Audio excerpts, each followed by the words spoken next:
testimony. Why does that question have to be answered in the context of Yearsley?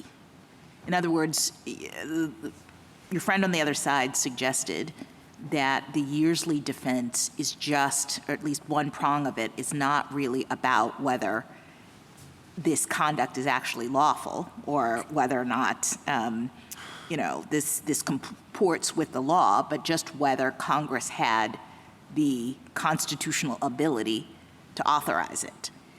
Sure. So I'll answer that question, but just to flag, GEO's argument on that, whether it's right or not, is just to the first prong. And so you'll still always have the second prong, which is what did the government direct the conduct that caused the plaintiff's injury. So in order to Which get is fact-bound, you said. You'll always have to answer this fact-bound question that's often going to be intertwined with the merits. But to answer your question directly, the reason Yearsley says, was this within Congress's authority, is because Yearsley involved a statute. The work that was being done by the contractor in Yearsley was directed by statute by Congress. And so to determine whether the government had authority to direct the contractor to do that, you're looking at Congress's authority.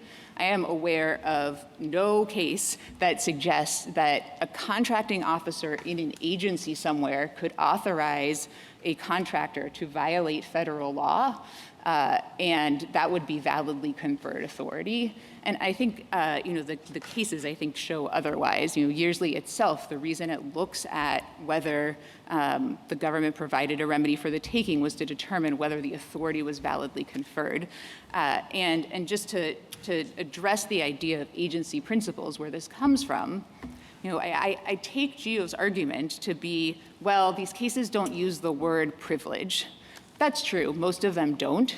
But the restatement says privilege. What it's saying is a validly conferred authority. That's just the restatement's word for that kind of authority. Whether the principal had the lawful authority to do something that would otherwise violate the law and had the authority to confer that. And you can see that throughout this court's cases, starting with Yearsley. Yearsley itself couches its rule in terms of agency. And there's no dispute that the principles it applies are longstanding agency principles. In fact, GEO's opening brief says, Yearsley reflects settled agency principles. That's page 16 to 17.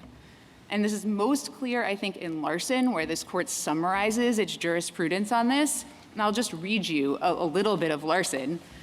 It says, the principle that an agent is liable for his own torts is an ancient one. It applies even to government actors.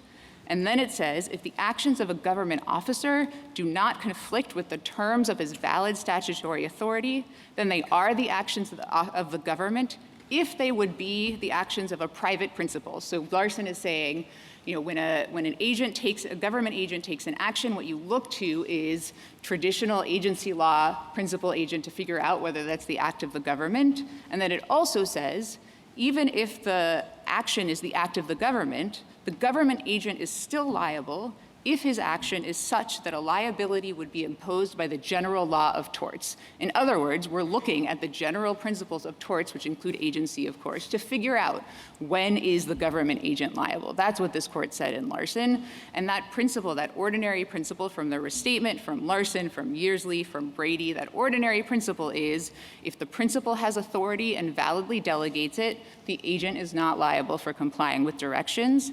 And because it comes from agency, that's one way you know that it's an ordinary defense.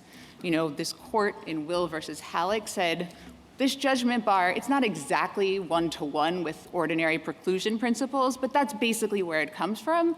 And we know preclusion we're not going to give an immediate appeal to something like preclusion. The same is true here.